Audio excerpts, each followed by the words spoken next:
नमस्कार दोस्तों, स्वागत करती हूँ आपका मेरी YouTube channel My Thoughts My Ink में।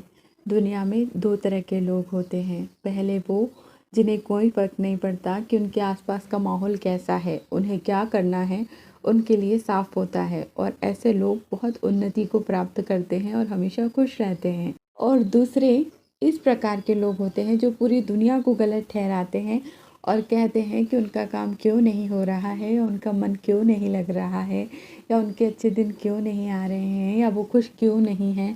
कहने का मतलब वो हर चीज़ के लिए अपने आसपास के माहौल को ज़िम्मेदार ठहराते हैं। मेरी आज की कहानी भी कुछ ऐसी ही है। ये कहानी एक महिला की है।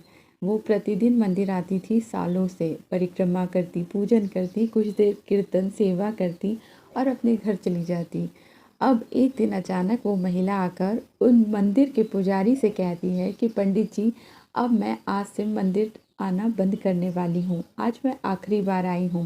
पंडित जी ने पूछा कि आप ऐसा क्यों कर रही हैं बहन जी? आपका तो सालों का नियम है और ये बहुत अच्छा नियम है। आप पर ईश्वर की विशेष कृपा है, तभी सालों से आपका नियम चल रहा है। पर मुझे ये बताइए कि आप अपने नियम को खुद ही क्यों तोड़ रही हैं? कोई बात है, कोई वजह है, क्या है?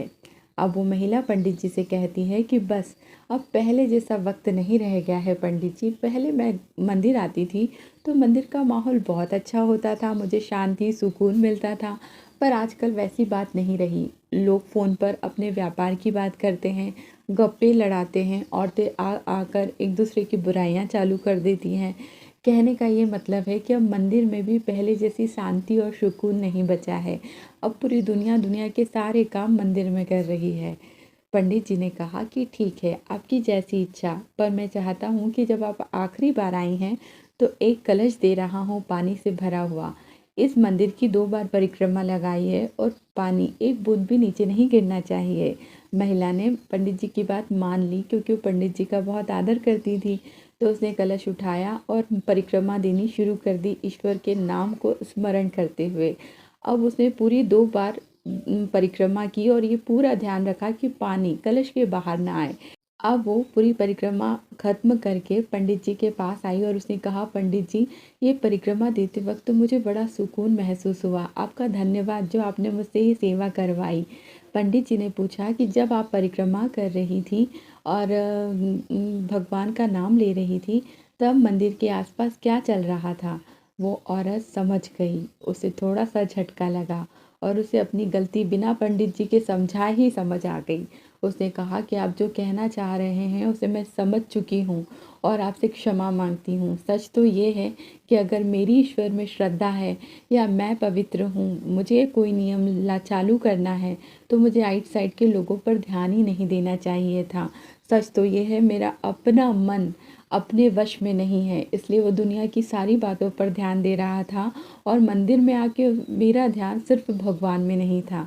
और इसीलिए मैं सोच रही थी कि दुनिया बुरी है और कल से मैं मंदिर आना बंद कर दूंगी। लेकिन मैं अब आपकी सीख से समझ चुकी हूँ कि हमें दुनिया को परिवर्तित करने की कोई आवश्यकता नहीं है। अपने मन को एकाग्र करके वही काम करने की आवश्यकता है जो हम करना चाहते हैं। इस पे हमें कम ध्यान देना चाहिए कि आसपास के लोग क्या कर रहे हैं। हमें सिर्फ इस पे ध्यान देना चाहिए कि हम क्या कर रहे हैं। पंडित जी, मुझे राह दिखाने के लिए और मेरा नियम टूटने से बचा लेने के लिए आपका बहुत बहुत शुक्रिया। कहानी ख़त्म हो गई, पर बात कितनी बड़ी थी कि हम में से कितने ही लोग अपनी चीज़ों को इसलिए रोक देते हैं क्योंकि हमें लगता है कि अब वो वातावरण नहीं रहा।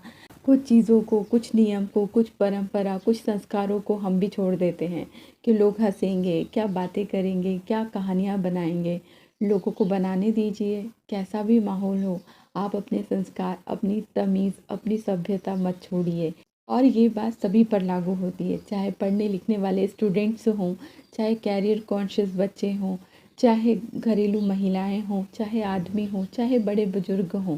हमारे आसपास का माहौल कैसा है इससे हमें कोई फ़र्क नहीं पड़ता। हम कैसे हैं और हम क्या चाहते हैं उस पर हमारा फोकस है या नहीं है, इस पर ज़रूर अपना ध्यान रखिए और सिर्फ इस पर ही अपना ध्यान रखिए, तो आपकी ज़िंदगी बेहतरीन हो जाएगी, खुशनुमा हो जाएगी और आपको इससे कोई फ़र्क नहीं पड़ेगा कि बाहर का माहौल कैसा है। आपके अंदर के माहौल को आप सुचारू रूप से चलाते रहिए, खुश रहिए, स्वस्थ रहिए और अपने काम से काम रखिए। तो उम्मीद करती हूँ दोस्तों कि आपको ये कहानी अच्छी लगी होगी। अच्छी लगी हो तो मेरे चैनल को सब्सक्राइब करना बिल्कुल ना भूलिएगा। मिलती हूँ आपसे अगली किसी प्यारी सी कहानी के साथ। तब तक आप अपना ख्याल रखिए, खुश रहिए, मस्त रहिए, मुस्कुराते रहिए। नमस्कार, प्रणाम।